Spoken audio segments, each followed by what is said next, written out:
ரிதி வணக்கம். Delta airlines விமானத்தினுடைய இடது இறக்கையின் ஒரு பகுதி நடுவானில் பறந்து கொண்டது போது உடைந்து இருக்கின்றது. அந்த சம்பவத்தினுடைய காட்சிகள் தான் தற்போது நாம் பார்த்துக் கொண்டிருக்கிறோம். இந்த சம்பவத்தினுடைய முழு பின்னணியை பொறுத்தவரையில் புளோரிடாவின் ஓர்லாண்டோவில் இருந்து டெக்சாஸின் ஆஸ்டினுக்கு டெல்டா ஏர்லைன்ஸ் விமானம் 1893 என்ற விமானம் பயணம் மேற்கொண்டிருக்கிறது. இந்த விமானம் வழக்கமாக இந்த பாதையில் பயணம் மேற்கொள்ளக்கூடிய சூழ்நிலையில் வழக்கம் போல இந்த விமானத்தில் பயணம் மேற்கொண்டது போது அந்த விமானத்தில் 62 பயணிகள் 6 பணியாளர்கள் என மொத்தமாக 68 பேர் அதில் பயணம் செய்திருக்கிறார்கள். இந்த விமானம் பறந்து கொண்டிருந்த போது கிட்டத்தட்ட 12,000 அடி உயரத்தில் பறந்து கொண்டிருந்தது. அப்போது திடீரென்று அந்த விமானத்தினுடைய இடதுபுற இறக்கையின் ஒரு பகுதி உடைந்திருக்கிறது. அதாவது உடைந்திருந்தாலும் கூட அது முழுவதுமாக துண்டாகி கீழே விழவில்லை. அதோடு உடைந்து அந்த விமானத்தின் இறக்கையிலேயே அது ஒட்டி கொண்டிருந்தது.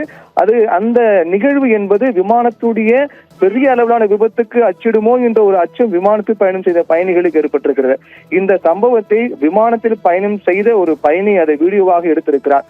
அதற்கு பின்னர் அது பறந்து கொண்டிருந்த போதே விமானத்தினுடைய அந்த இறக்கையின் ஒரு பகுதி என்று உடைந்திருக்கக்கூடிய சூழ்நிலையில் அது மிக சாதுரியமாக விமானி செயல்பட்டு அதை பாதுகாப்பாக அது எங்கு சென்று சேர வேண்டுமோ அந்த இடத்தில் அது தரையிறக்கி இருக்கிறார்.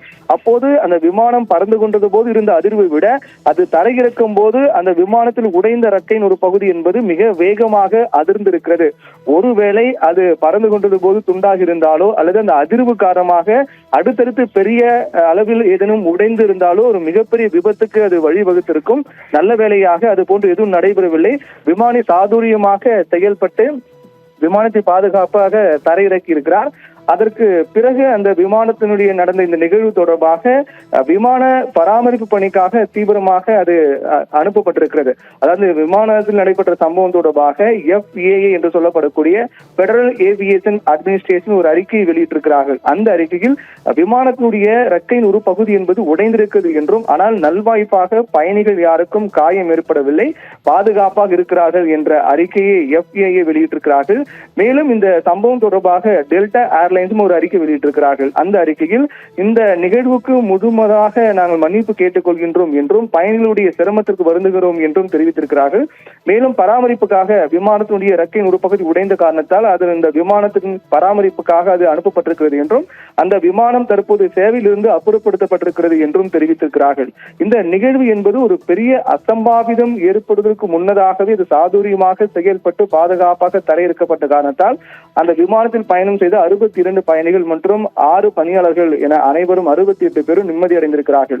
ஏனென்றால் விமானத்தில் நடக்கக்கூடிய இந்த சம்பவத்தை பொறுத்தவரையில் இதற்கு முன்னதாக அகமதாபாத்திலிருந்து லண்டன் நோக்கி சென்ற ஏர் இந்தியா விமானம் 241 பேர் அது விபத்து ஏற்பட்டு பலியானார்கள். அந்த சம்பவத்துக்கு பிறகு விமான பயணத்தின் போது ஏதேனும் ஒரு சிறு அசம்பாவிதம் ஏற்பட்டாலும் கூட அது பெரிய அளவில் உற்று நோக்கக்கூடிய ஒன்றாக மாறி வருகிறது.